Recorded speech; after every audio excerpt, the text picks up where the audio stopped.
Senhoras e senhores, bem-vindos de volta.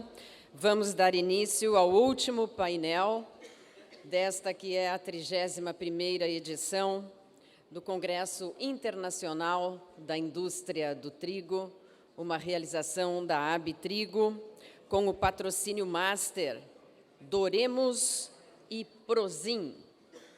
Patrocínio, nossos agradecimentos a HB, Alapala, Ampla, B8, Brabender, Biller.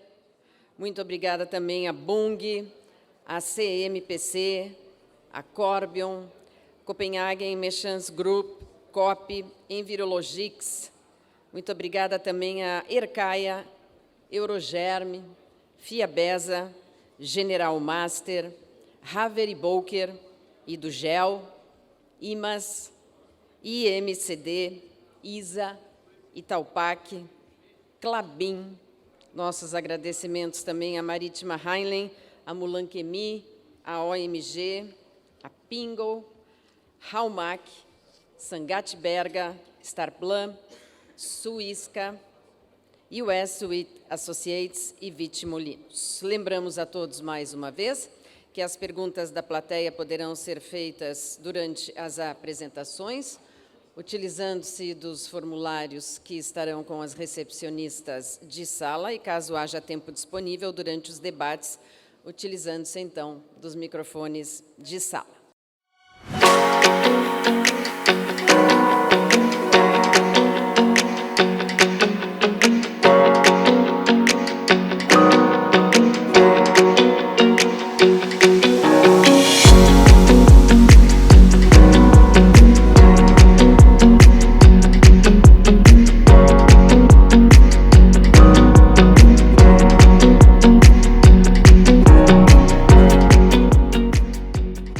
Para moderar este painel, convidamos o superintendente-geral da ABTrigo, senhor Eduardo Ascencio.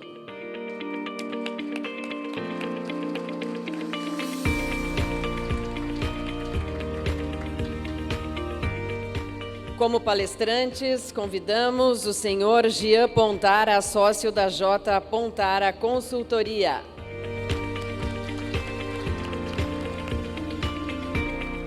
Juntamente com o senhor Luiz Gaziri, professor de pós-graduação da Unicamp e autor do livro A Incrível Ciência das Vendas. Lembramos novamente para que não deixem de responder a pesquisa de avaliação do nosso evento, que será enviada para o e-mail de vocês. Senhores, muito bem-vindos. Com a palavra o nosso mediador, senhor Eduardo, bom dia. Bom dia a todos. Nós estamos terminando aí, né, a nossa jornada e nada mais interessante assim do que a gente falar sobre área comercial, né? É o grande foco de atenção aí do nosso negócio hoje tem sido a nossa área comercial. E a gente preparou com muito carinho esse painel para tentar contribuir, né, com algumas informações para o negócio de vocês aí.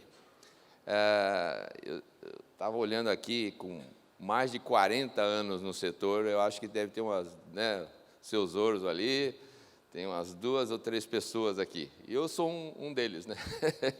E nesse período, né, a gente observou, tem 4 tipos de gerentes comerciais, né, no mercado, né? Tem o gerente comercial que sabe, né? Aquele que vai, monta seu projeto, monta sua estrutura, o go-to-market e tal, né? Tem o gerente comercial que não sabe que sabe, né?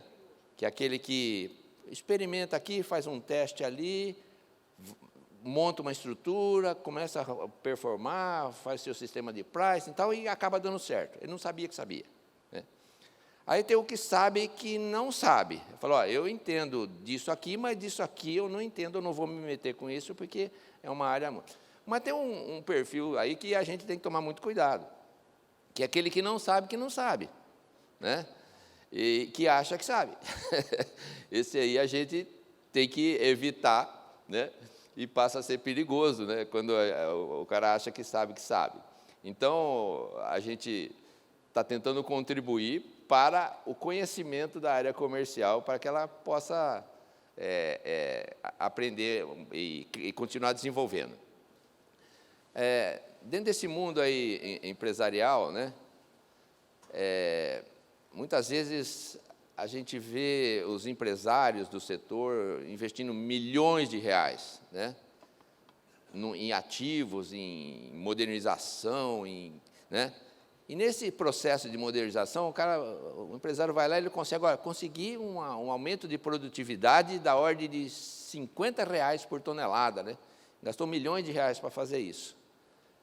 E numa sentada, né, um comercial derruba R$300 por tonelada em segundos, né, se bobear, né? Ou seja, todo aquele investimento, todo aquele sacrifício, numa decisão comercial errada, você pode derrubar todo o investimento que foi feito e mais alguma coisa.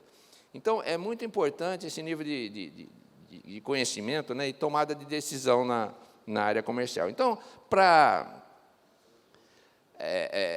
à medida que nós observamos os balanços que são publicados dos moinhos, todo ano a gente faz um diagnóstico, né, a gente vê moinhos que têm prejuízo, né, 5%, chega a 5%, 4% de EBITDA negativo, e nós vemos o mesmo moinho, até próximo, participando do mesmo mercado, com 20% de EBITDA, né? Aí você fala, o que está diferenciando, né? Se nós olharmos a nível de performance, de produtividade, dos ativos, da qualidade do moinho, você fala, não é na qualidade do moinho que está essa diferença tão grande de menos 5 para mais 20. E o diagnóstico que a gente chega mais próximo é que essa derrubada de resultado está especificamente dentro da área comercial, né? É na área comercial que se tem a grande alavancagem do resultado das empresas, ok? É claro que o investimento na produtividade é sempre bem-vindo, é sempre necessário, né? Mas nós vemos muita variação nos posicionamentos comerciais do setor, e para isso que a gente montou esse painel. Quando você entra numa rodinha de comercial, né, é muito comum você estar falando de grandes contas, né? Os caras falam as grandes contas, o atacadão, não sei o quê, tal. Aqui nós viemos de uma maneira muito singela, trazer uma outra abordagem, falar dos pequenos, ok? E o que representa os pequenos? Porque os pequenos dão mais trabalho, né? Dá muito mais trabalho você, né, trabalhar milhares de pequenos do que trabalhar uma conta grande. Então, a gente procurou os especialistas no segmento, na área de comercialização, que pudessem nos trazer algumas informações para nos ajudar a seguir. Outra coisa, a abordagem, o Luiz vai trazer aqui, que nos chamou bastante atenção, né? O Luiz é especializado em ciência das vendas, a venda científica, né? Foi uma novidade, grande novidade, prazerosa novidade, né? Que a gente muito pouco fala de ciência em vendas, né? Tá certo? Então, o Luiz vai trazer uma fundamentação para nós do que ele aprendeu ao longo da sua história e aplicou sobre a parte científica das vendas. Então, sem mais delongas, convidar o Luiz aí para fazer Bom dia, pessoal, tudo bem? Todo mundo está animado aí, turma? Tomaram muito vinho ontem, foram para a Argentina, aconteceu alguma coisa? Não, ou no jantar, né? Alegria estar aqui junto com vocês, pessoal. Quero apresentar hoje um pouquinho do que eu aprendi nos últimos 20 anos sobre gestão de equipes comerciais. E como um ex-gerente de vendas, eu trabalhei em grandes corporações, eu tive uma carreira de quase 20 anos como executivo, eu também não sabia que eu não sabia diversas coisas. E numa grande surpresa, num dia que eu queria aprender a motivar melhor os vendedores que trabalhavam comigo, eu acabei lendo um artigo científico que mudou completamente a minha visão sobre gestão de equipes comerciais. Então, quero compartilhar um pouquinho disso com vocês. Legal? Quem que está com a cabeça bem aberta para mudar de opinião hoje? Vamos ver se as mãos ficam até o fim levantadas, né? Importante, não é? Vamos lá. Eu quero começar mostrando um experimento que foi feito por cientistas da Universidade da Califórnia e Universidade de Missouri. Esses cientistas separaram um grupo de participantes para realizar uma tarefa, e o primeiro grupo eles ofereceram uma comissão de 10%. Para o segundo grupo, para realizar a mesma tarefa, eles ofereceram uma comissão de 1%. E para o terceiro grupo, eles não ofereceram nenhum incentivo financeiro. Qual dos 3 grupos, na opinião de vocês, teve melhor desempenho? 1, 2 ou 3? O que vocês falam? 1, 2, 3. Quem que acha que é o 1? Levanta a mão. 1. Legal. Quem acha que é o segundo grupo? 1%. Legal. Quem acha que é o terceiro grupo? 0%. Legal. Muito bom, pessoal. A nossa intuição sobre motivação humana, performance na área comercial, é de que quanto mais a gente paga para o vendedor, melhora o desempenho dele. É ou não é essa a nossa intuição, pessoal? A maioria dos planos de remuneração são feitos dessa maneira, não é? Às vezes a gente fala, a gente paga uma remuneração agressiva para o nosso vendedor e aí a gente vai conseguir bons resultados. Só que quando os cientistas rodaram esse estudo, aqui eles descobriram o seguinte, pessoal, o primeiro grupo arrecadou uma média de 219,30, o segundo, uma média de 153,60. Não tem nada diferente do que a gente acredita sobre motivação e performance até aqui. Até a gente vê que o terceiro grupo foi o grupo que arrecadou 238,60.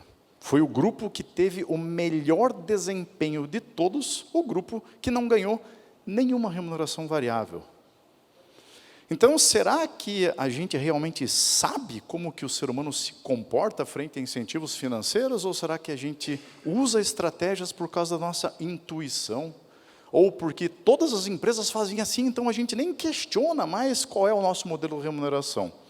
Então, essas são algumas reflexões que eu quero fazer junto com vocês hoje aqui. Eu sou apaixonado por ciência, pessoal. Grande parte dos meus dias eu passo lendo artigo científico. Eu sei, pessoal, existe doido para tudo no mundo, né? Tem gente que gosta de ir no barzinho, jogar futebol, etc. Eu gosto de ler artigo científico, é o que me traz prazer, é o que me traz alegria.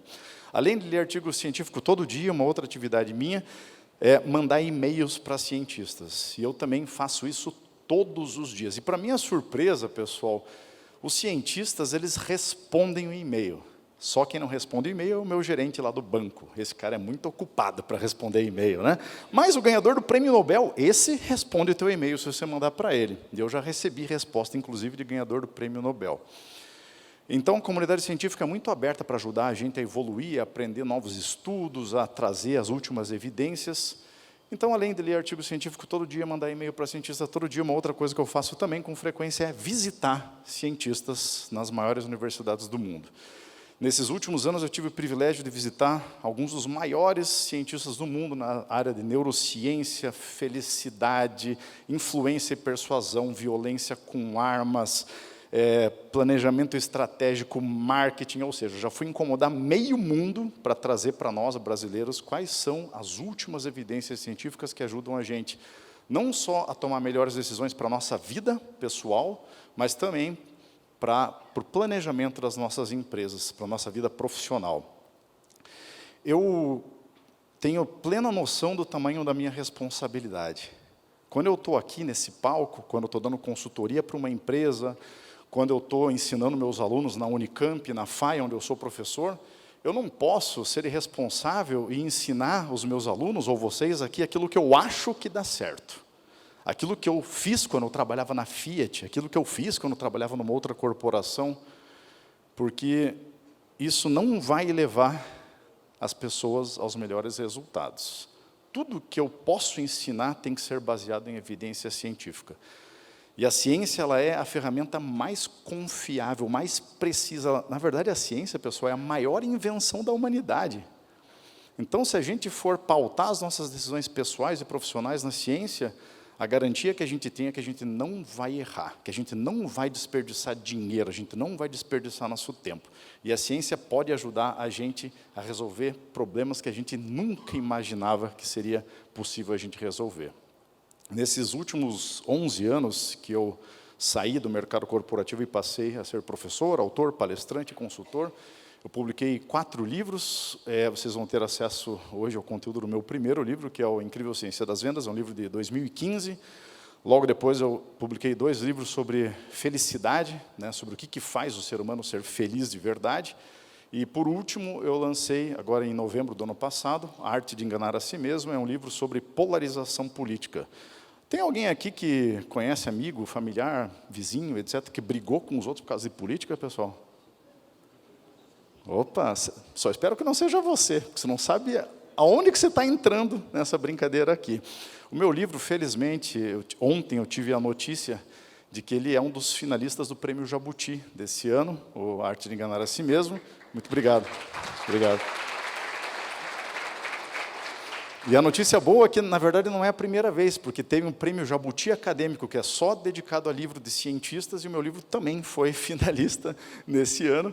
Então, eu não ganhei o primeiro, agora espero que, de repente, eu consiga, né, levar esse daqui para ajudar as pessoas a se educarem melhor sobre esse problema que está nos assombrando.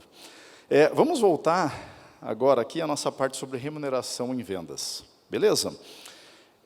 Um grupo de cientistas da Duke, da Universidade de Chicago, da Carnegie Mellon, fez um experimento. Eles foram até a Índia, separaram as pessoas em 3 grupos, e essas pessoas tinham que fazer 9 tarefas diferentes. Aí eles falaram para o primeiro grupo o seguinte: pessoal, se vocês tiverem alta performance nessas 9 tarefas, eu vou dar para vocês 1 dia e meio de salário.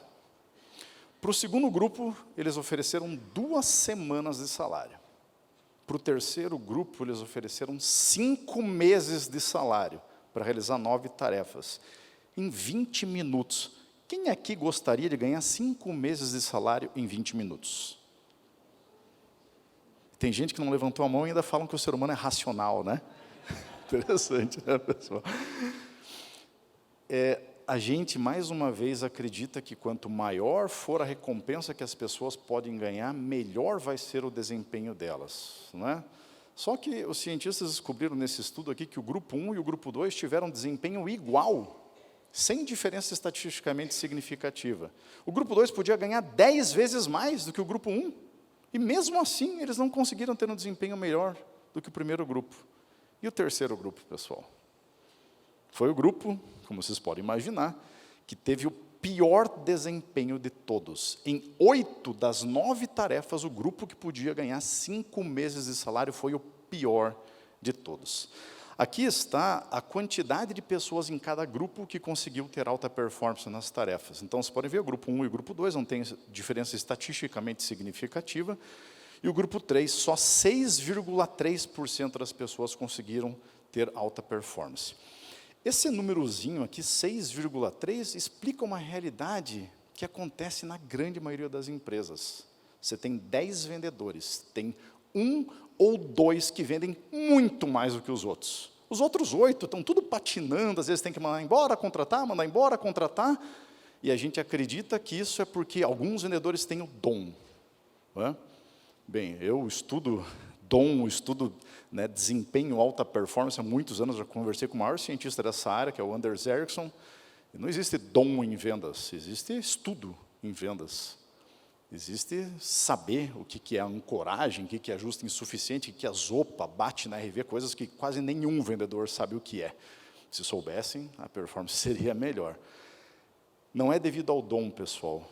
O ser humano é altamente sensitivo às circunstâncias, ao ambiente. O nosso comportamento, na verdade, é direcionado pelo ambiente, não pela nossa personalidade.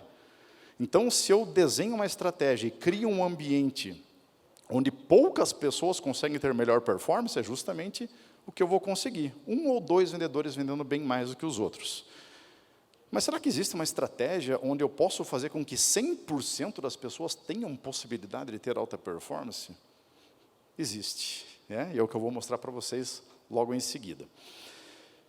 Muito bem. Nesse estudo aqui, que foi feito em Israel, o primeiro que eu apresentei para vocês, onde o grupo que não ganhou comissões foi o grupo que teve melhor resultado, Esse estudo aqui ele aconteceu em Israel num dia de doação, que eles chamam lá no país. É um evento bastante popular, conhecido, é o dia que as crianças não têm aula e elas saem de porta em porta, coletando doações para alguma causa social.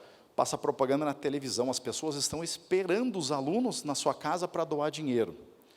Esse estudo aqui, então, pessoal, demonstra que essas crianças aqui, a performance delas só dependia delas mesmas. Elas não tinham que vender nada. Quanto mais casas elas visitassem, mais doação elas ganhariam. E o que aconteceu é que, mais uma vez, elas são sensíveis aos incentivos. Aquele grupo de crianças que podia ganhar 10% de comissão, chegou num certo momento que eles achavam que já estava bom.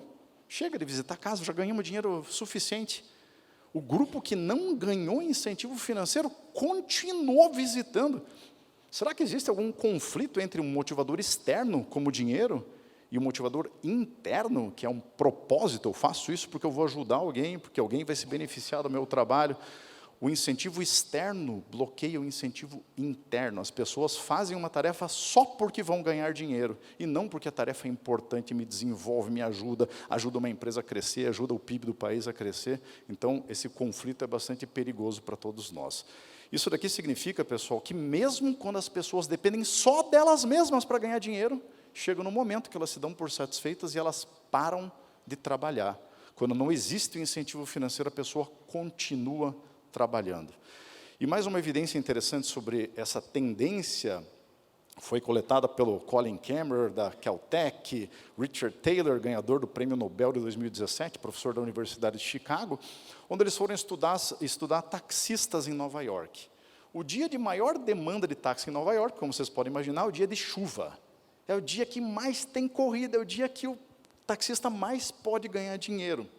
Então, se o taxista fosse racional e se comportasse do jeito que a gente acredita que o ser humano se comporta, ele ficaria trabalhando até meia-noite, porque é o dia que ele mais ganha dinheiro, e ele poderia compensar os dias ruins, inclusive trabalhando mais no dia de chuva. Mas o taxista não faz isso no dia de chuva. Chega no momento que ele atinge a meta dele, sabe o que ele faz? Vai embora para casa. E, de novo, dizem que o ser humano é racional. No dia que está bom, eu paro de trabalhar porque eu já bati a minha meta. Não é? Nos dias de sol, nos dias que tem pouco movimento, eles ficam trabalhando até mais tarde, mas não no dia que eles estão ganhando dinheiro. Então, vejam lá, mais uma vez, mesmo quando o ser humano depende só dele mesmo para ganhar dinheiro, chega no momento que ele atinge um certo resultado e ele para de trabalhar. Então, esse é um problema que nós temos que entender sobre motivação. Só que isso daqui começa a ficar um pouco mais grave, pessoal. Porque existe um efeito gigantesco no nosso comportamento, na nossa performance, dependendo da nossa segurança financeira. Sandil Mullainathan, que é um cientista da Universidade de Chicago, fez um experimento com agricultores na Índia. E ele mediu a inteligência fluida desses agricultores em 2 momentos. Logo depois de uma colheita, quando o agricultor estava rico, muitas vezes ganhou o dinheiro do ano inteiro na colheita, e ele mediu de novo a inteligência desses agricultores perto da colheita, quando o agricultor muitas vezes já está devendo dinheiro, já pegou empréstimo, já está pendurado, está com dificuldade financeira. Será que uma pessoa, se ela está rica ou se ela está pobre, a inteligência dela muda? Se mais uma vez a gente for atribuir que comportamento humano é personalidade, o agricultor é o mesmo, então está rico ou está pobre não faz nenhuma mudança no QI dessa pessoa. Mas não é isso que acontece. O Sandil Mullainathan descobriu que quando um agricultor está pobre, perto da colheita, a inteligência fluida dele tem um decréscimo de 25%. Existe um decréscimo cognitivo quando nós estamos devendo dinheiro, quando nós não sabemos se nós vamos pagar as nossas contas. E é justamente esse o modelo que a maioria das empresas, infelizmente, usa hoje na área de vendas. O vendedor ganha um salário fixo desse tamanho e o resto é tudo comissão. Por quê? Porque a gente acredita que ele depende só dele mesmo para construir o salário. Será que a gente não pode pensar de uma forma um pouco mais aprofundada sobre essa crença que a gente tem? O vendedor que constrói seu próprio salário. Sério? Se fosse assim, tinha congestionamento de helicóptero para chegar na empresa de vocês, congestionamento de Ferrari, Só que não é essa a realidade que a gente vê dentro das empresas. Geralmente, um ou dois que vendem bem mais do que os outros. Por que será? Não é? Então, insegurança financeira é algo complicado para a gestão de equipes comerciais. Toda vez que nós estamos estressados, pessoal, existe ativação de uma área do nosso cérebro chamada amígdala. A amígdala é a parte do cérebro que processa estresse, medo, ameaça, insegurança. A amígdala tem uma relação com comportamento violento também. Quando a nossa amígdala está ativada, existe a dormência de uma outra área do cérebro, chamada de córtex pré-frontal. Córtex pré-frontal é a área do cérebro que é responsável pela tomada de decisões, pela resolução de problemas complexos, pela criatividade, pela argumentação, pelo controle da impulsividade, pela regulação das emoções. Então, isso significa que quando nós deixamos o nosso vendedor na insegurança financeira, a área do cérebro dele que ele mais precisa para ter alta performance, para conseguir vender, para conseguir argumentar, não funciona. E a gente quer que a nossa equipe tenha alta performance, sendo que a gente coloca os nossos vendedores nessa situação aqui todos os dias. Tem uma cientista da Yale chamada Rajita Sinha, que ela queria descobrir alguma coisa ainda mais profunda sobre o efeito da insegurança financeira no cérebro das pessoas. Ela queria descobrir se a insegurança financeira muda a estrutura cerebral. E ela pegou pessoas bem de vida e pessoas que estão constantemente devendo para participar de um experimento. Todos os meses, durante mais de um ano, as pessoas iam até o laboratório, entravam numa máquina de ressonância magnética, ela analisava como é que o cérebro dessas pessoas estava. E ela descobriu que quanto mais tempo uma pessoa está devendo dinheiro, menor se torna o volume do córtex pré-frontal dessa pessoa. A parte do cérebro que ela mais precisa para sair da insegurança financeira diminui de tamanho, tem ligações mais frouxas entre os neurônios. Então, a tendência de uma pessoa que está em insegurança financeira, infelizmente, pessoal, é continuar lá. E muitas vezes cavar um buraco ainda mais fundo, tomar decisões cada vez mais estúpidas. Por quê? Porque o córtex pré-frontal dela não está ativado e nem funciona direito. Então, se a gente faz isso com as pessoas que trabalham com a gente, no final das contas, pessoal, quem é que paga o preço? É a nossa empresa. A empresa que fatura menos, a empresa que tem mais rotatividade, a empresa que tem mais problema para resolver. Mas existem maneiras da gente evitar com que isso aconteça dentro do ambiente corporativo, pessoal.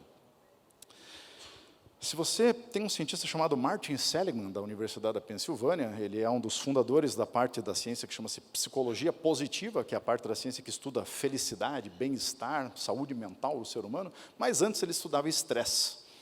Martin Seligman fez alguns experimentos onde ele colocava ratinhos numa gaiola, e para um ratinho, a cada 2 minutinhos ele dava um pedacinho de comida. Cada 2 minutinhos caía um pedacinho de comida, o ratinho comia, e esse ratinho vivia uma vida excelente. Para um outro ratinho, ele fazia o seguinte: 2 minutos cai um pedacinho de comida, depois 10 minutos cai um outro pedacinho de comida, daqui a pouco 5 minutos cai um pedacinho de comida, depois 17 minutos cai um pedacinho de comida. O rato nunca sabe quando ele vai comer, ele tem uma imprevisibilidade. Esse ratinho desenvolve uma úlcera. Por mais que ele tenha comido a mesma quantidade que o outro ratinho, a incerteza se eu vou ganhar ou não, quando que eu vou ganhar, traz uma úlcera, né, um sinal de estresse. Se você coloca o ratinho numa gaiola novamente, e daqui a pouco o ratinho leva um choque, sem nenhum tipo de aviso. Daqui a pouco ele leva um outro choque, sem nenhum tipo de aviso. Esse ratinho desenvolve uma úlcera. Se você coloca um ratinho na gaiola, e 10 segundos antes de levar um choque, dá um apito, dá um sinal sonoro na gaiola, e daí ele leva o choque, esse ratinho não desenvolve uma úlcera. Então, mais uma vez, pessoal, imprevisibilidade sobre quando eu vou sofrer um estresse faz com que eu desenvolva, né, condições aí de saúde que são precárias. E é por isso, turma, por causa de todas essas evidências aqui, que é um consenso entre os cientistas hoje em dia de que a melhor forma que existe para a gente remunerar as pessoas na área comercial é pagando um salário fixo, sem nenhum tipo de incentivo financeiro. Salário fixo que pague todas as contas da pessoa, onde ela não entre em insegurança. Então, felizmente, nós temos algumas empresas que já adotaram esse sistema aqui. E os resultados dessas empresas são fantásticos. Algumas dessas empresas eu tive o privilégio de implementar o sistema de remuneração fixa. Não é só assim, né, pessoal? Se determina um salário fixo e é igual para todo mundo, não. Tem um monte de variáveis, coisas legais atrelado à meta para ganhar mais. Então, não é tão simples como vocês imaginam, mas a gente consegue fazer um trabalho super bem feito. Algumas empresas daqui são bastante famosas, né? Apple, Nike, etc., que não pagam comissão para vendedor. Tem outras que não são tão famosas assim. Eu quero dar só um exemplo aqui. Vocês conhecem a empresa de ERP chamada Sankhya, que é de Uberlândia, desculpa? ERP concorrente da TOTO, Senior, etc., né? A Sankhya, a gente fez um trabalho lá com eles, de consultoria, onde a gente eliminou o pagamento de comissão para mais de 1.000 pessoas, dentro da equipe comercial e da equipe de serviços deles. Um ano depois, a Sankhya teve um aumento de 100% no seu faturamento. A equipe é a mesma, só teve uma pessoa que pediu para ir embora, que disse que não concordava com o sistema. Daí ela quis ir embora. As pessoas são as mesmas, mudou a estratégia, mudou o ambiente, eu possibilitei com que você tenha saúde mental para conseguir vender, que o dinheiro não seja mais um problema para você. Agora eu quero saber como é que eu vendo mais, como é que eu argumento melhor, como é que eu negocio melhor. Agora o vendedor da Sankhya não precisa aceitar nenhuma proposta escandalosa do cliente. Por quê? Porque no mercado de comissão, a pessoa está desesperada para vender, porque ela precisa pagar o colégio do filho. Aí você acha que ela vai ou não sacrificar a tua margem?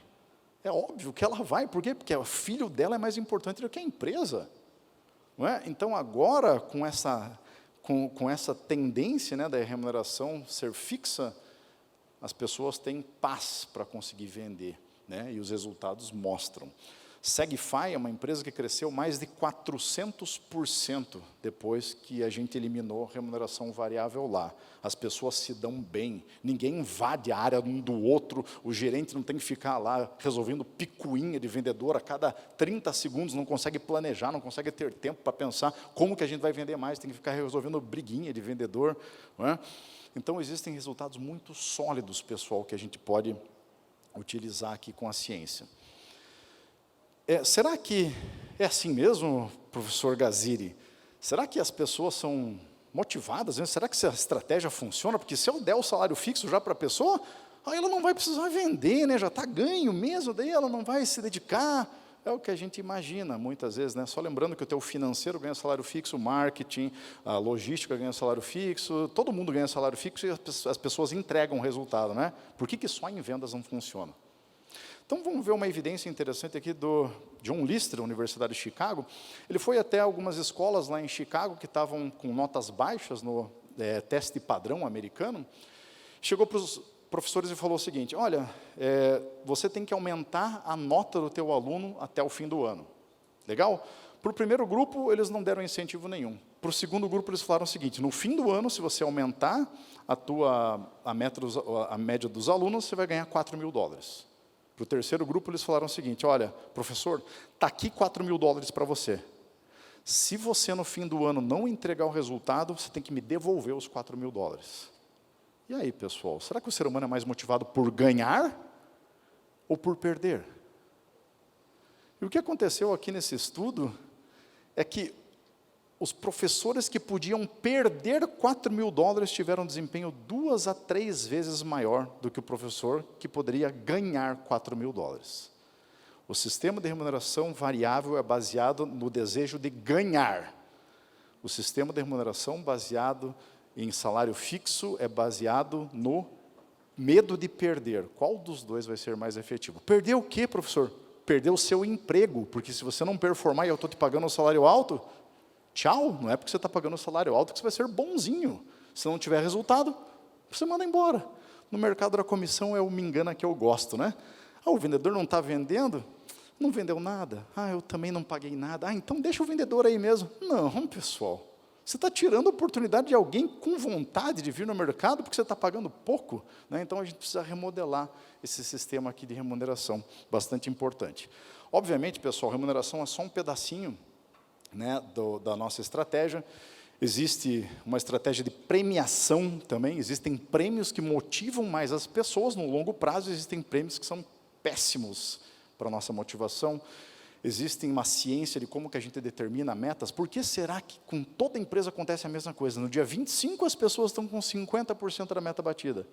Daí no dia 26, 27, 28, 29, 30 o pessoal faz uma correria e bate a meta. Por que será? A culpa é das pessoas ou será que a culpa é do jeito que a gente determina a meta? Existe uma ciência sobre como determinar a meta, que é fantástica. Desenvolver líderes, muitas vezes na área de vendas, tem pessoas que não tiveram formação sobre comportamento humano. Gente que vem da engenharia, do direito, que acaba sendo vendedor, muitas vezes, né? Ou da engenharia agronômica. Então, os líderes saberem sobre comportamento humano, terem treinamento sobre isso, é fundamental para a tua equipe ter alta performance. Criar um ambiente positivo, saber quais são os efeitos da felicidade no ambiente de trabalho. Vendedor feliz vende até 88% a mais, de acordo com vários estudos da Universidade da Pensilvânia. E saber como que a gente recruta pessoas de forma efetiva. O teste que é mais comum dentro das empresas hoje de recrutamento e seleção não tem validade científica. É igual contratar pelo horóscopo. A diferença é só que o horóscopo é de graça, né? A ferramenta que se usa lá se paga, né? Então, a ciência pode ajudar a gente em diversas frentes. Legal? Daqui a alguns dias, pessoal, eu vou dar uma aula na internet, ao vivo, sobre todas essas outras coisas, né? Se vocês quiserem participar, tem esse post meu no Instagram, está aí, eu no palco, tirei hoje cedo, né? Você vai lá, está aí meu perfil no Instagram, você só comenta Abitrigo lá, você vai receber um link para você participar de uma aula comigo sobre todas essas outras estratégias. Beleza? Para finalizar, pessoal, eu queria falar com vocês sobre o teu maior desafio, a partir de hoje. O teu maior desafio não é implementar a estratégia de remuneração fixa que eu apresentei para vocês aqui. Implementar isso daí é moleza, é fácil. O teu maior desafio é convencer você mesmo de que essa estratégia vai funcionar.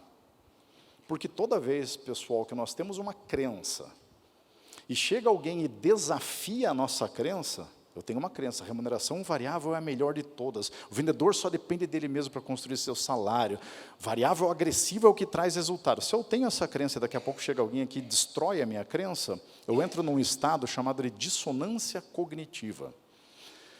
Eu crio um desconforto dentro do meu cérebro e eu tenho que resolver esse desconforto. Se o ser humano fosse racional, como é que eu resolveria esse desconforto? Eu falaria assim, ó, cara, que coisa fantástica essa descoberta da Harvard, não tinha a mínima ideia que salário fixo era melhor. Cara, eu preciso implementar amanhã isso daqui na minha empresa. Isso aconteceria se nós fôssemos racionais. Só que o ser humano é racionalizador e não é racional. Quando a gente tem uma crença desafiada, pessoal, a gente vai para o caminho mais fácil, que é descartar a evidência para continuar com a minha crença viva.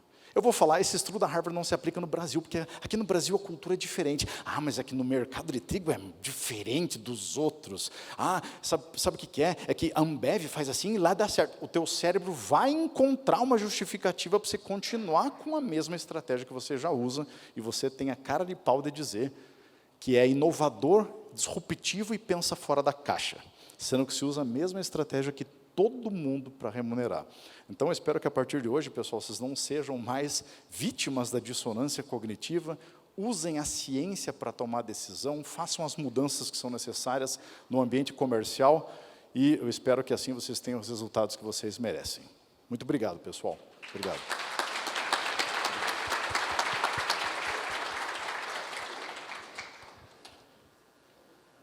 Muito obrigado, Luiz. Durante a palestra do Luiz, eu me recordei do maior alavancagem comercial que eu já experimentei na minha vida. E naquele momento a empresa estava... Eu participei de uma convenção de vendas, os representantes comerciais estavam há 4 meses sem receber salário. Mas eles tinham uma profunda admiração pelo dono. E a hora que eles viram o dono naquela situação, eles falaram assim, se o senhor morrer, nós morremos junto. E foi a maior explosão de desempenho comercial que eu já vi na minha vida. 2 anos depois, eu voltei para a universidade e fui fazer mestrado em crenças. Por isso você contou a história da minha vida aqui. Eu fui estudar crenças, o que as crenças são capazes de fazer dentro de uma organização. Porque foi um momento explosivo de pessoas que não estavam nem remuneradas, elas estavam com 4 meses com remuneração atrasada. E elas tinham um propósito que virou a vida da empresa, porque a hora que eu vi essa cena, eu falei, meu Deus. Né? Então, só para... Então, Jean, por favor. Alô. Olá, pessoal, muito bom dia. Muito bom estar com vocês hoje. Me chamo Jean Pontara, sou do sócio J. Pontara Consultoria. Nossa consultoria é especializada no mercado de alimentação fora do lar e de pequeno varejo. E o tema que a gente vai tratar hoje é um tema sobre os modelos de crescimento que existem. Quando a gente fala de crescer, existe uma dezena de modelagens que combinam velocidade, combinam recursos, combinam tamanho de objetivo e combinam esforços físicos e financeiros para fazer acontecer. Então, esse grupo aqui veio discutindo essas ideias há algum tempo e a gente vem defender uma tese importante que a gente tem dentro do escritório e que faz muito sentido para cá sobre... Aonde que eu aponto para mudar? Que é sobre os modelos de crescimento para os pequenos negócios. Bom, um pouco da minha história, sou economista. No meio da minha jornada, eu percebi que eu aprendi a cozinhar ou ia ser passado para trás por todo padeiro, chefe de cozinha, confeiteiro. Então, eu decidi que ninguém mais ia passar a perna em mim na venda e que eu tinha que aprender. Ou eu aprendia a bater uma massa, ou aprendia a preparar um confeito, ou eu aprendia a preparar um prato, ou eu não tinha condição de dar consultoria para o setor de alimentação fora do lar. E isso eu fiz já com adulto. Segundo a minha esposa, eu fui fazer a segunda faculdade para não cuidar do bebê. Não é verdade, tá bom? Não é verdade, porque eu voltava todo dia às 11 horas para casa. Então, a última troca, a última mamada, era eu que dava. Então, não é verdade, mas era a última, tá? Bom, e durante essa jornada toda aí, a gente já trabalhou para grandes companhias, e se especializou em go-to-market, para quem não está habituado, se especializou em criar estratégias de ida ao mercado, para qualquer mercado que seja, para qualquer tamanho e qualquer formato. Nesses últimos 20 anos, a gente trabalhou para mais de 80 companhias, e eu sou hoje um dos embaixadores da FISPAL. Provavelmente, muitos de vocês foram ou irão algum dia na FISPAL, onde eu faço a interlocução com as indústrias e um pouco também da curadoria do que é a FISPAL. Escrevo, publico e falo bastante sobre modelos de negócio para pequeno varejo e alimentação fora do lar. Aí um pouco do timinho, ano passado a gente expôs na FISPAL, foi muito legal. Está com o stand lá, não vendemos nada, mas foi importante para receber todos os amigos do Brasil que passaram por lá e falamos um pouco de negócio sobre a FISPAL. Então, são mais de 80 projetos, mais de 80 go-to-market implantado, mais de 80 vivências, experiências, alguns fracassos, alguns grandes sucessos, alguns deram mais ou menos certo, mas o que a gente aprendeu muito dessa jornada é como fazer e minimizar os riscos de abordar um determinado mercado, qualquer um que seja. Bom, um pouco dos clientes que a gente já atendeu, tem um pouco de tudo aí, tem grandes indústrias, tem distribuidores, mas o que me qualifica para estar aqui com vocês hoje é porque nos últimos 3 anos, o meu maior cliente tem sido os grandes grupos de distribuição do Brasil todo. E o distribuidor tem coisas fantásticas para ensinar para vocês que são indústrias. Porque eles sabem fazer uma coisa que pouca gente sabe fazer, que é varejar. quer entregar R$ 200 de pedido em qualquer lugar D1, 24 horas. Ele tem a capacidade de vender a prazo para cliente inadimplente e receber no prazo. Então, ele é um cara que tem o talento de varejar e trabalhar para o pequeno varejo. Então, é sobre isso que eu venho aqui dizer, principalmente, desde 2019, com as inflações, as crises e tudo mais, os custos estão muito apertados. Sim ou não, pessoal? Dificuldades de margem, sim ou não? Para todo mundo, menos para o distribuidor, tá? Só queria te dizer que o distribuidor está rindo à toa, ha. Porque quando ele olha para vocês, ele fala o seguinte: eu preciso ganhar 15 e preciso vender no preço tal. Qual que é o seu preço? Ele não pediu, ele já te deu o preço, certo? Se ele falou que lá fora o mercado paga tanto, ele tem que ganhar 15, você que se vire para dentro do seu price para poder encaixar. Então, a melhor posição na cadeia de valor hoje é da distribuição. Amanhã, aliás, eu vou estar na Delis, né? Vou para Santa Catarina, vou treinar 250 vendedores de varejo que estão rindo à toa. Tem sido dos melhores anos dele. E a Delis, inclusive, eu fiz parte do... Eu trabalhei para o Banco Pátria, que ajudou a formatar o que hoje é a Delis, né? O que hoje é essa grande distribuição, que é a Delis, e que provavelmente alguns de vocês vendem para alguma Delis em algum lugar. Alguém vende para a Delis aqui? Vende para a Oesa? Alguém? Minas, pessoal, vende Nova Safra. Vende lá para o Nordeste Imperial, vende para São Paulo, lá que era o Diriri. Então, deve vender para lá. Então, e vocês provavelmente vendem para alguns desses clientes que eu tenho aí também, que são clientes de distribuidor. Bid Food, alguém vende na Bid Food? São Paulo, alguém vende na Bid? Não? Disquepan, Espírito Santo, alguém vende? Somar, Espírito Santo? Não? Bom, tá bom. Alguém vende Poséias, lá da Gold? Vende Poséias, olha lá. Poséias é um cara espetacular, né? Esse cara manja de distribuição, né? Cara muito bom. Bom, enfim, minha jornada sempre foi dentro e facilitando a relação entre indústria, distribuidor e o cara que compra, transforma, para qualquer motivo que seja. E tudo isso me deu uma visão muito interessante de que é possível fazer isso a partir da indústria.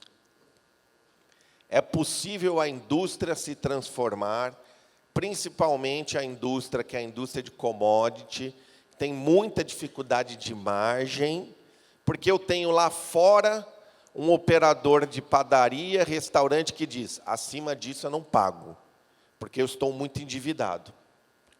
Aí eu tenho uma indústria que diz: menos que isso não dá. Matéria-prima aumentou, dólar aumentou, estou com dificuldade para encaixar. E aí você tem no meio aí, turma, 15% na cadeia de valor, certo? Quanto que os distribuidores de vocês marcam o produto? 15? 15 não. Quem trabalha com distribuidor aqui? 15, mistura para bolo 25. Você achou que estava ganhando muito dinheiro? Ele põe 25 na mistura para bolo e está rindo à toa, tá? Bom, então a gente tem que falar um pouco sobre como fazer isso. Eu quero começar falando sobre os números desse mercado. O mercado de alimentação fora do lar no Brasil é um mercado de 2.080.000 operadores. Desses 2.122.000 são MEIs. Microempresas. Olha o desafio que é abastecer o setor de transformação no Brasil. Você precisa ter capacidade logística. Por isso que, diferente dos Estados Unidos, os distribuidores no Brasil se multiplicam e se proliferam, porque eles adquiriram uma competência, que é a competência de fazer vendas fracionadas, tá bom? Então, vamos falar um pouquinho sobre o que justifica você, que é dono de moinho, ir para uma operação de venda direta. A explicação está clara. 77% das operações no Brasil são de CNPJ único e individual. Eu não consigo fazer uma jornada só em grandes contas. Eu tenho que ter o pequeno varejo. Sem o pequeno varejo, eu não consigo fechar o meu DRE. Porque eu preciso ter os grandes volumes das grandes redes, não precisa, mas é bom. E eu preciso ter o pequeno varejo, que é o que traz mais margem percentual e mais massa. E vou falar um pouco mais sobre isso. Então, você vê como que é diferente em todo o país, né? Todo mundo, cada país tem um perfil diferente. Bom, aí quero falar um pouquinho sobre alimentação fora do lar, que eu incluo padarias, tá bom? Algum de vocês aqui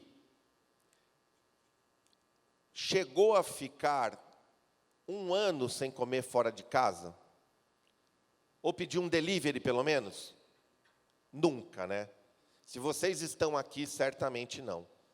Só que tem 78% da população brasileira que nunca comeu fora de casa ou pediu um delivery. 78% da população brasileira nunca comeu fora de casa. Isso é assustador.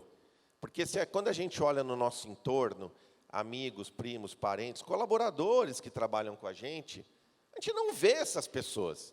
É como se essas pessoas não existissem. E é como a gente olha para essa renda, realmente. Elas realmente não existem para ninguém. Mas, notícia boa é que o nosso padrão de consumo é um padrão de consumo americano, apesar de termos uma colonização europeia. É impressionante como a gastronomia, a gastronomia no geral, americana, é a que tem dado certo. Quando você olha para os bolos, qual é o formato de bolo que mais cresceu no Brasil? Pasta americana. Que porra isso tem a ver com a nossa cultura? Nada. Mas deu muito certo. Sabe aquele sonho da Disney, aquele sonho de tomar uma Bud Light, aquele sonho de você comer um super bife, um hambúrguer de 200 gramas, o brasileiro persegue isso. Se você quiser saber o que será alimentação fora do lar e os formatos, em todos, inclusive panificação, olha para os Estados Unidos. É aquilo. É aquilo que teremos. Nunca seremos puros nessa tendência, porque nós temos uma colonização europeia muito forte, e hora ou outra a gente transita entre o slow e o fast, né? Entre o gordo e o magro, mas é por aí o nosso caminho de desenvolvimento. Bom, agora é a hora que dá briga com esse número. Driva, hoje, é a melhor ferramenta de mapeamento de negócios no Brasil. Parceira do escritório, você quer saber quantas padarias tem na rua tal, até tal, ele te dá. Como ele faz isso? Ele vai no KINAI, do KINAI ele vai no Google Meu Negócio, do Google Meu Negócio ele vai no iFood, do iFood ele vai para o TripAdvisor, e se lá tiver escrito padaria, mesmo que o KINAI seja açougue, ele pega a padaria. Então, não importa o KINAI, importa o que o cara fala que vende. Então, nós temos 236.213 padarias. E aí tem gente que fala, cara, esse número não existe, Jean. Esse número existe, esse número está aberto, e esse cara entregou, declarou guia na Receita Federal no último dia útil do mês de agosto. E esse cara existe. Então, esse é o tamanho da oportunidade que vocês têm, e aí um pouco do tamanho da oportunidade por região. Então, disso aí, 50% desse volume praticamente está no Sudeste, e dos 50% desse volume, 50%, obviamente, está em São Paulo, e aí eu tenho os outros 50% divididos nos outros estados do Brasil. Quem quiser fotografar, 1, 2, 3, mudei. Posso mudar? Então, vamos lá. E aí, um pouco sobre o estado, né? Eu tinha chutado que era São Paulo, não tinha nem visto o número que o pessoal do escritório tinha montado, mas, obviamente, eu sabia desse resultado. E Minas Gerais, como todo mundo sabe, é o segundo maior estado de panificação do Brasil. É um grande estado muito concorrido, estado duro de fazer negócio, né? É um estado muito protecionista. Você Falou que você vai cruzar a fronteira, você já paga imposto, Minas, né? Quem que é de Minas aí, pessoal? Minas Gerais, quem que é de Minas? Minas é assim, né? Você falou que você vai cruzar o... Só de você pensar em vender para Minas, já cai uma guia para você pagar na sua mesa, né? Minas Gerais, e acho que deu certo, assim, porque ele estimula a indústria local também, né? Acho que tem bastante valor. O que eles fazem só atrapalha a gente, quando a gente tem um plano de crescimento para fora do estado. Bom, agora chegamos no ouro. Nós temos 220 mil pequenos supermercados no Brasil. Tirei todas as MEIs daí, tá bom, pessoal? Não tem MEI aí, que é duro dar crédito para MEI. Tirei todas as MEI. E também MEI tem dificuldade para ter padarias. Então, são clientes que faturam até 10 milhões por ano. São clientes de mais ou menos 700, 800 mil, e que a gente entende que são clientes com potencial para ter algum tipo de produção de panificados dentro. Então, esse é o tamanho da oportunidade que a gente tem. Quando a gente olha para varejo, né, Eduardo e pessoal que está aqui, a gente tem que olhar gôndola, obviamente, e eu tenho que olhar a área de transformação. Então, eu tenho dupla oportunidade de venda quando eu olho para isso. Aliás, quando eu falei de supermercado, eu lembrei o seguinte: hoje é dia do macarrão, né? Não é dia do macarrão hoje? Não é genial? O macarrão penetra em 99% de todos os lares. Penetra mais que o pão. Interessante, né? Como o macarrão, dinheiro do macarrão, sensacional. Quem que vive sem o macarrão? Eu nunca vivo sem macarrão.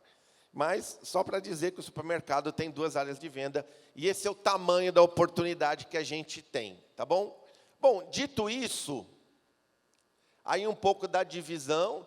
Obviamente, sempre o Sudeste é a melhor praça, com mais varejo, né? Aí a divisão por estado, sempre São Paulo. Bom, precisamos falar agora sobre a mudança de comportamento pós-pandemia. Porque com a análise dessa mudança de comportamento, nós conseguimos orientar um plano de crescimento e vai dizer muito sobre para onde vamos. Primeira constatação: pedidos menores e embalagens menores. PECs menores de desembolso mais econômico passaram a fazer mais sentido para todo tipo de transformador. Quem vende carne diminuiu a caixa, quem vende ketchup diminuiu, quem vende mostarda diminuiu, quem vende itens tive com o pessoal da Bimap, teve que reduzir também o pacote a caixa master, teve que ser diminuída. Por quê? Porque o fluxo de caixa ficou muito apertado. Outra realidade: pagamento em Pix e cartão de crédito. Quem faz venda direta para a padaria aí aqui? Quem faz? Muito Pix, muito cartão também agora, né? Mais ou menos? É. Mas quando você vai para as menores, o Pix e o cartão aumentou muito. Quando você vende um pallet, não. Mas se você vende 2 sacos, sim. Então, é por aí. Quando você vai varejar, você tem muito Pix e muito cartão de crédito, que é ótimo para nós. Mas não é porque ele quer, não. É porque ele não tem crédito, tá bom? É porque realmente ele está com dificuldade de crédito e de fluxo de caixa. Outra coisa, uma busca desesperada por rentabilidade. E aí, a busca pela rentabilidade, turma, se confunde muito pela busca com o preço. Às vezes, a falta de conhecimento técnico te leva para vendas de produtos muito baratos. Isso é um erro da equipe muito clássico, né? Ah, o cara está desesperado porque ele quer pagar mais barato. Mas alguém já avaliou o rendimento, quanto aquilo absorve de água, quantos pães ele gera, qual que é o sabor, quanto aquilo vai gerar de venda? Não. O vendedor liga: pelo amor de Deus, eu preciso de um desconto, né, Hélio? Não é assim, o Hélio lá do Hortolândia? Preciso de desconto, pelo amor de Deus, Hélio, me dá um preço aí que eu estou precisando fechar uma carga, né? Uma carga, sempre assim, né? Preciso fechar uma carga, pelo amor de Deus. Mas ninguém conversa de vender 1, 2 sacos, né, que é onde dá dinheiro. E a busca por rentabilidade se confunde muito, pessoal, com a busca do mais barato. Isso está errado, né? A gente fez um trabalho para a Agropalma, de gordura de palma, E é impressionante como isso chega mal lá na distribuidora, né? O litro de óleo hoje está 7 pila e pouco, e um balde de palma custa R$160.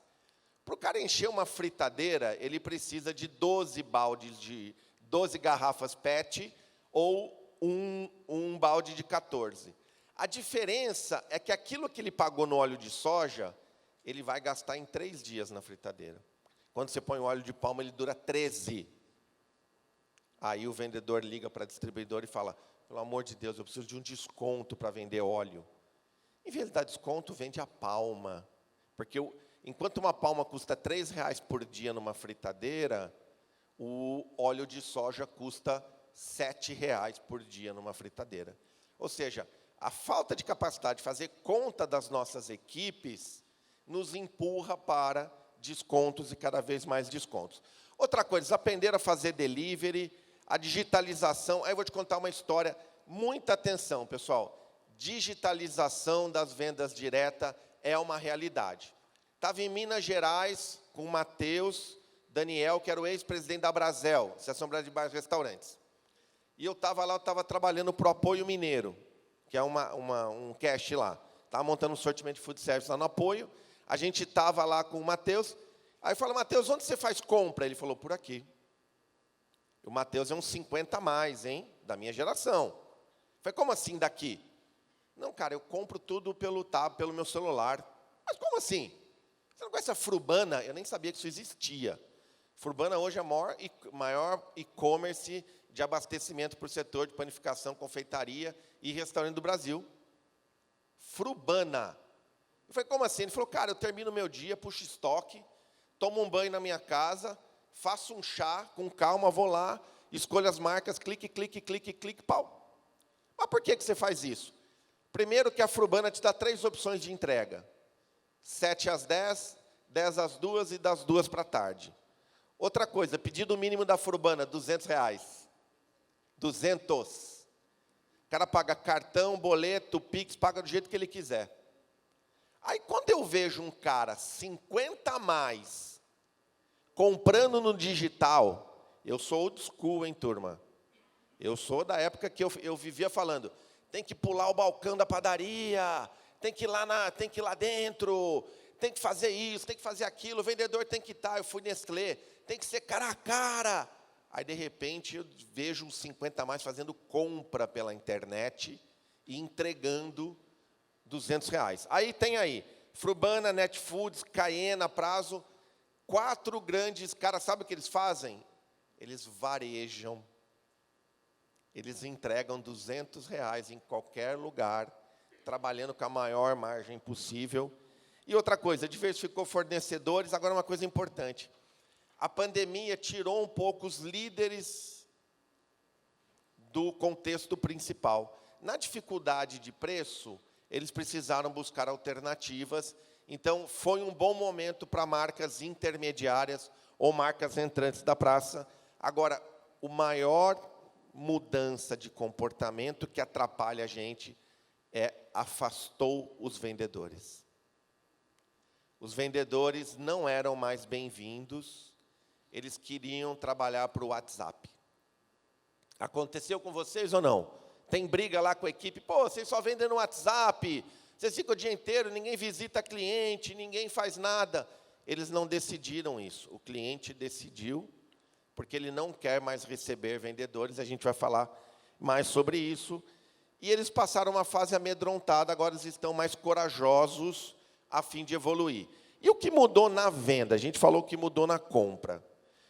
A piora da qualidade dos vendedores. Eu estava no Rio de Janeiro, gravando um podcast para a Foodco, e aí o André Biava, ele é dono do... Tem alguém do Rio aqui? Alguém do Rio, pessoal? Rio de Janeiro? Cafezinho do Leblon, 2 Es. Cafezinho do Leblon, cafezinho Copacabana, cafezinho. Ele vende um bolo, fudge, um bolo molhadinho, ele consegue vender um bolo por R$26 a fatia. Puta que pariu, né? A gente se mata para ganhar dinheiro, o cara vende R$26 uma fatia de bolo. Aí ele falou, Jean, no meio do podcast, cara, o que aconteceu com os vendedores do food service que estão muito ruins? Eu falei, agora é a hora que eu perco todas as consultorias, né? Respirei. E aí usei uma técnica que é, fala mais sobre isso. Em vez de eu falar sim ou não, falei, conta mais sobre isso. Quero entender sua visão sobre isso. Ele falou, cara, todo mês eu compro 3 toneladas de farinha italiana. Quanto custa a farinha italiana hoje? 20 pila o quilo? 20 pila o quilo, né? Quanto está um trigo nacional hoje? 10 pau? 12 pau? Menos. Então, olha só, turma. E aí, bem menos, né? Aí ele falou, cara, eu compro 3 toneladas de farinha. Só que o que eu faço? Eu estou importando um container, deixo guardado na zona cerealista, aí todo dia eu vou lá e puxo uns 2 sacos para a padaria. Aí ele falou, cara, resolvi o meu problema. Entrei na internet, achei um cara que já tem farinha importada, nacionalizada. Aí liguei para o cara. Tudo bem, pá, eu sou André Biava aqui, eu sou do cafezinho no Leblon. Pô, queria comprar farinha, tal, eu vi que você tem várias farinhas. O cara falou, segue o WhatsApp, escolhe e me liga. De fuder, né? Segue o WhatsApp, segue o PDF. Segue o PDF, escolha e me fala. E foi, o cara não perguntou quanto eu compro. O cara não perguntou o volume, não perguntou nem para que eu uso, cara. E aí, o que aconteceu? O que aconteceu foi o seguinte. Os compradores de supermercado, de padaria, de todo tipo de varejo, eles entraram numa fase de inadimplência, como o Luiz disse, né? Aquela parte do cérebro dele não estava boa, ele estava devendo para todo mundo, ele se recolheu. Ele não queria mais tanta interação humana, ele preferia tratar por WhatsApp. E aí o vendedor falou, beleza, vou bater minha meta de casa, trabalhando pelo WhatsApp. Aí os dois combinaram, um enganou o outro, ficaram os dois em casa, deu tudo certo. O que aconteceu? O mundo virou preço. Tudo agora é preço. Sabe por que é preço? Para os meus amigos, tudo. Para os inimigos, nada. E para o vendedor de WhatsApp, quanto custa? É só isso. É isso que aconteceu. E é nesse ciclo que a gente tenta sair. Amanhã, lá na Delis, eu vou puxar a orelha de 250 representantes sobre esse tema da importância da humanização. Bom, o que aconteceu também? Nós estamos com um problema muito grave de mão de obra, principalmente representantes comerciais. O que aconteceu, turma? Novas gerações de representantes não se formaram.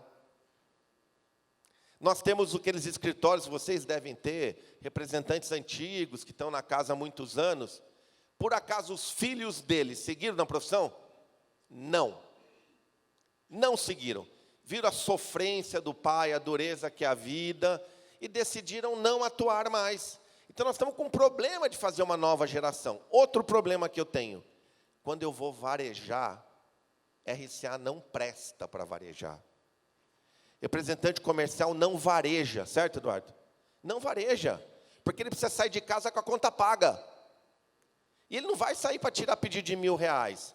Se ele não tirar de 10 em 10, não vale a pena, ele não pega a pasta. Então, você quer varejar?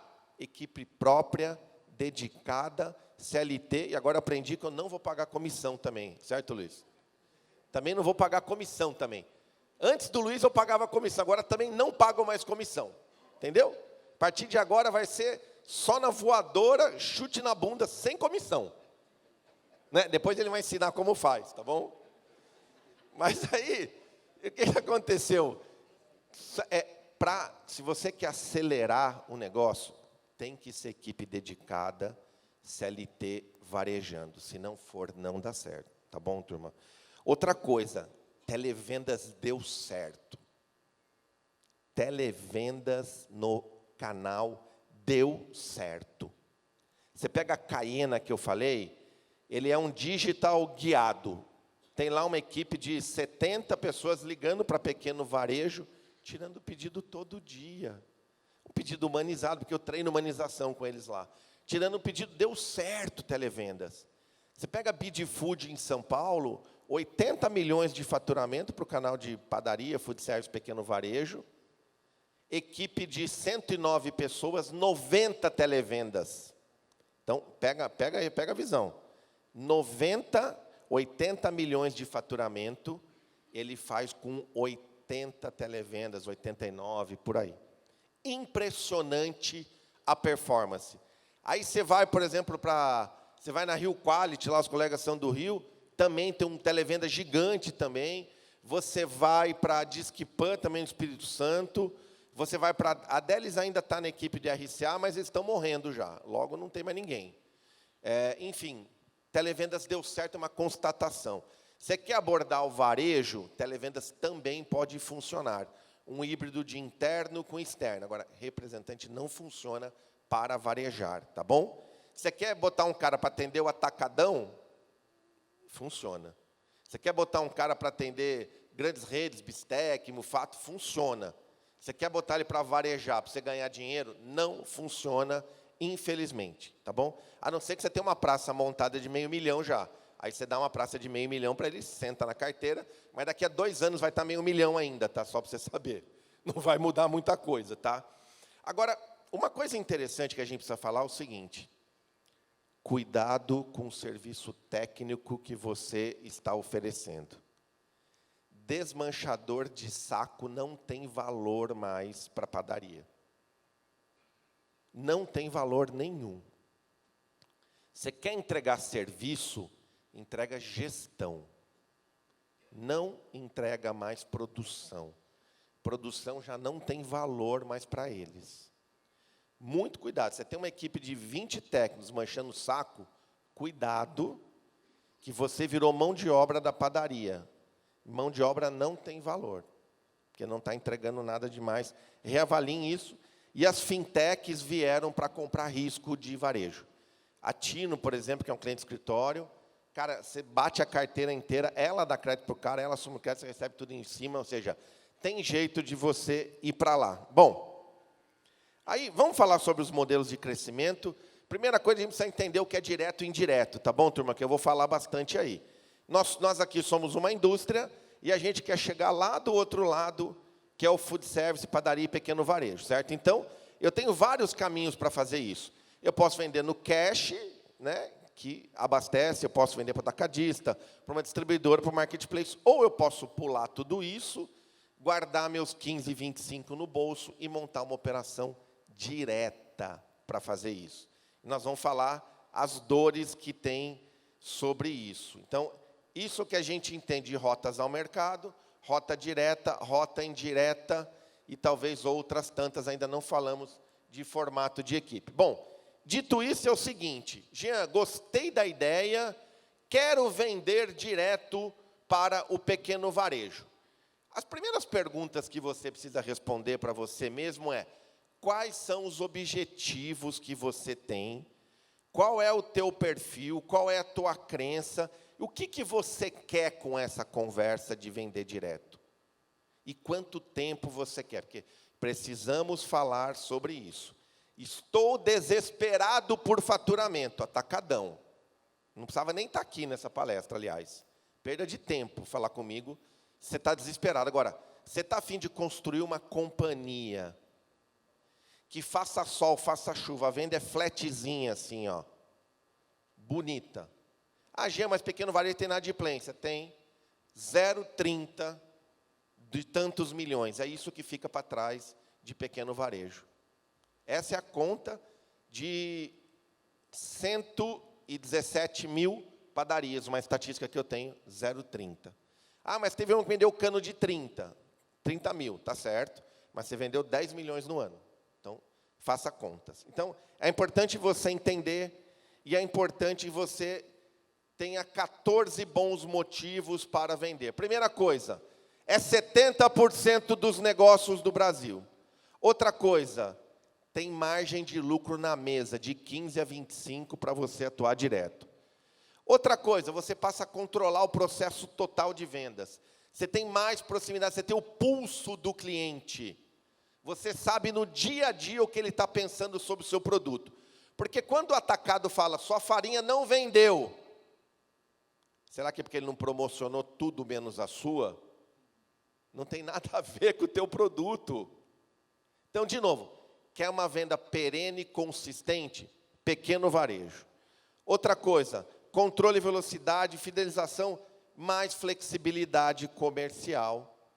Decidir que eu vou vender só para esse tipo de padaria, não para aquela padaria. Quando você vai para grandes contas, você não tem isso. Você tem mais eficiência logística, controle de preço, controle de dados, e você tem a recorrência. Essa é importante. Como é que é o fluxo de caixa de quem vende só para cash? Desesperador, certo? Dia 26, você liga para o cash e fala, cara, estou precisando bater 5 cargas, pelo amor de Deus. Aí o cara fala, te ligo dia 31 para tomar essa decisão. E até lá, Gardenal, é remédio, e você vai surtando, e o fluxo de caixa, pé. Você, time's up, quer me derrubar aqui, meu? O pessoal quer desligar a minha apresentação. Eu já vou parar, calma. Eu já vou parar, que eu estou empolgado, tá bom? Eu estou empolgado. Porque quando eu lembro, quando eu vou dar um treinamento no Atacadão, dia 29, aquela recepção está assim, ó. Tem representante suando, fumando, tomando café, desesperado. Já vou, ele vai me atender daqui a pouco ele me atende. Daqui a pouco ele desespero. Para com isso, gente, pelo amor de Deus. Então, não acreditem neles, acreditem em mim. O varejo é ótimo de trabalhar, o varejo remunera, é venda regular, por isso que abre mais distribuidor que moinhos, que está fechando mais... Os moinhos estão fechando e os distribuidores estão voando com os seus 15. Outro dia, eu fiz, antes de vir aqui, quando eu combinei com o Eduardo, eu comecei a ligar para todo mundo. Cara, quanto você põe de margem na farinha? Quanto você põe de margem na pré-mistura? O integral é bonito, hein? Os caras ganham com força no integral. Os caras não têm dó integral. Outro cara falou, esse saquinho de 5 quilos põe 50. 50 de margem. Isso é desesperado com 2 dígitos, né, de EBITDA, né? Então, tá bom. Bom, enfim, gente, não se assustem, dá para fazer. Agora, cuidado. Não dá para ter uma estratégia única para todo tipo. Padaria compra de um jeito, padaria de mercado compra de outro, a gôndola compra num outro dia. Então, você tem que ter estratégias dentro da própria estratégia. E cuidado. Não é porque você contratou um gerente e deu errado que o projeto é ruim. Pessoas vêm e vão, o projeto fica. Não abandone um projeto na primeira dificuldade. Mas tá bom, Jean, gostei do papo, puta, divertido, quase um stand-up. E aí, cara, o que eu faço agora? Pega essa aí, ó. Tira foto.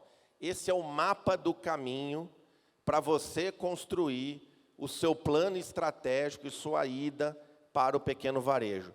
Olha o tamanho de mercado, quantos CNPJ, onde eles estão. 2. Quais são as margens que existem nessa cadeia? 3. Esse cara compra quantas vezes por semana? Qual o pedido mínimo? Como é que esse cara paga? Como é que está a inadimplência do setor? Como é que é a estrutura que eu tenho que ver? Televendas, representante, não faça isso. Vendedor dedicado, estrutura, supervisor. Como é que eu faço isso? Como é que eu faço aquilo? Portfólio, meu portfólio de produtos, ele é interessante, porque se for para vender só farinha, fica onde você está. O ideal é que você venda farinha, para mistura, variações, produtos de mais valor. Pega tudo que tiver no moinho, empacota e põe para vender, nem que seja farelo. Põe para vender farelo para enriquecer massas integrais. Põe para vender que alguém vai comprar isso. Tecnologia, equipes grandes, você precisa se comunicar de forma tecnológica com essa equipe. Você tem que ter um aplicativo de automação de força de vendas. Muda a tua estrutura de custo toda. Você vai trazer custo, mas o resultado final é melhor. Não se assustem com isso. Agora, foco no marketing. Para de empoderar o distribuidor, passa a empoderar a sua marca no ponto de transformação. Isso é fundamental para que você traga atração para um futuro canal digital, estudos de formato e abastecimento. E muito obrigado, pessoal. Foi bom demais estar com vocês. Valeu. Eduardo.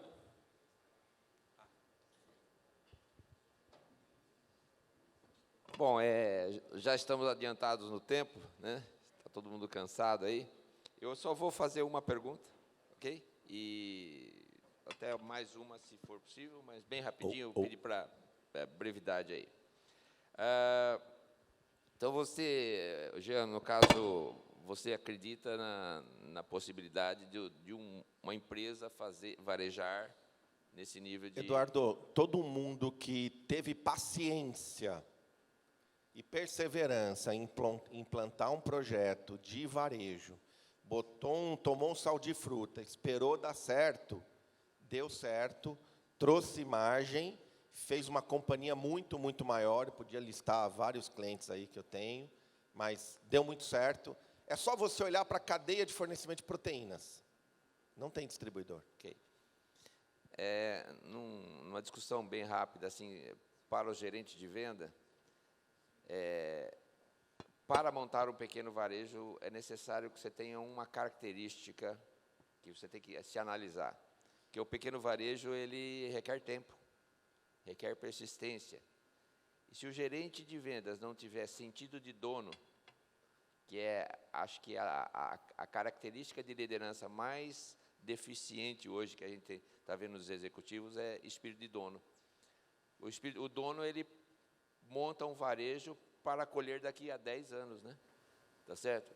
E às vezes o executivo não tem esse espírito, né? Ele tem o PLR para pegar no mês seguinte, ele arrepia o que puder. Exatamente. Então, o varejo não é uma coisa que... De novo, né, Luiz? Não pague comissão, né? O varejo não é um negócio que você faz, é uma estratégia de negócio, né, para longo prazo.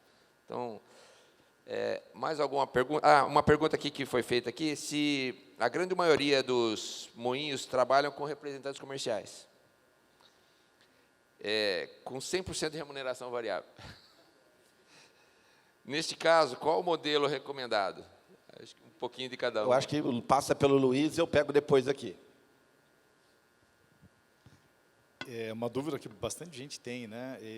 Eu sempre recomendo, assim como o Jean, equipe própria, né? Porque a gente tem uma garantia melhor de performance, a gente pode controlar melhor o pessoal, representante comercial e 100% variável, vocês viram um risco já, né? Pessoa que vira um mês, não sabe se vai pagar as contas, como que ela vai ter alta performance? Vai ser difícil, não é? E representante comercial, muitas vezes, como o ser humano tem essa questão do dinheiro ser muito forte, tem produto mais fácil do que o teu, com menor preço do que o teu, qual pasta que ele vai escolher trabalhar, né? Se o teu serviço é mais complexo, existe uma explicação maior, é um produto premium, ele não quer perder esse tempo, ele vai para onde ele vai ganhar mais dinheiro mais fácil, não é? Então, ele nunca tem o compromisso que um CLT tem dentro da sua equipe. Eu acho que funcionou bem para o começo dos negócios, foi bom, foi barato, né? Levou vocês aonde vocês estão hoje, mas estamos em 2024. Né? A forma de se relacionar com as companhias não é a mesma forma onde as pessoas tinham apego, paixão, amor, tinha, como o Eduardo fala muito, ownership, né, Eduardo? Isso não se tem mais e não teremos novas gerações dessas. Então, ok, que eles fiquem aí até o dia da morte deles com vocês, mas não acho que a gente deva pensar numa nova geração, numa nova onda, ou seja, em uma década, eu não vejo mais essa profissão atuando no pequeno varejo. Talvez grandes contas, mas não vejo. E se eu defendo que o pequeno varejo é o que salva as companhias, eu não vejo eles na minha estratégia mais. Tá? Ok. Muito obrigado a todos. Obrigado pela Luiz, ao Jean, foram brilhantes aí na colocação e nossa gratidão. Obrigado, pessoal. Até mais. Salva de palmas, Eduardo, Jean, Luiz. Muito obrigada. Mais um painel fantástico aqui para encerrar nossa edição. Eu peço aos senhores que permaneçam no palco conosco. Lembramos novamente para que não deixem de responder a pesquisa de avaliação do evento, será enviada para vocês. E convidamos a permanecerem conosco para a cerimônia oficial de encerramento, pois a partir deste momento vamos ouvir o presidente do Conselho Deliberativo da Abitrigo, por gentileza, senhor Rogério Tondo.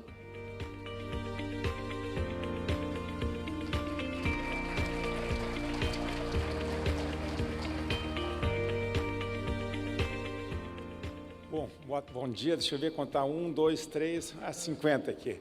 Vocês são os guerreiros mesmo para poder ficar no evento, mas eu acho que as palestras de hoje compensaram mais do que podia. Olha, vocês superaram as expectativas, tanto vocês como o anterior, deixaram um gostinho de quero mais. Então, parabéns e muito obrigado.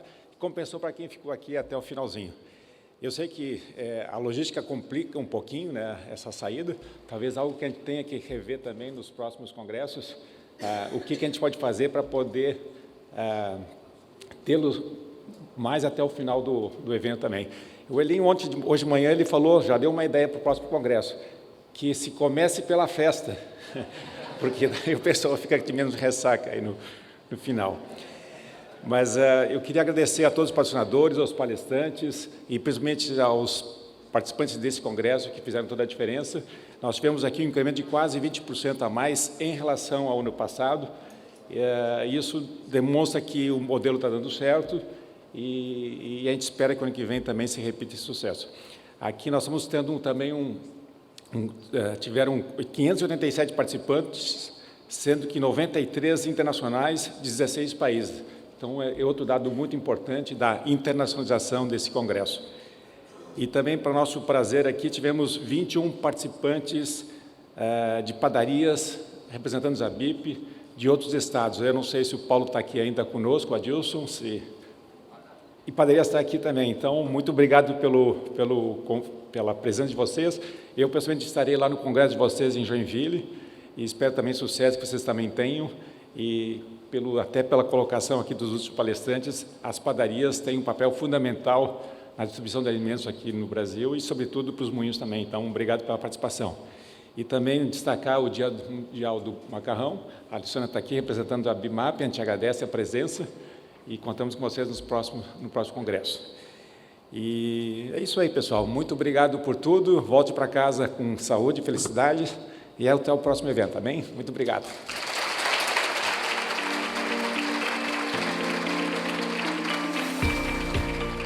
Obrigada, Rogério. Senhoras e senhores, encerrada a 31ª edição do Congresso Internacional do Trigo. Convidamos a todos para o almoço, será servido no mesmo lugar de ontem. Eu desejo um bom almoço a todos, agradeço pela atenção ao longo desses 3 dias e até 2025. Muito obrigada.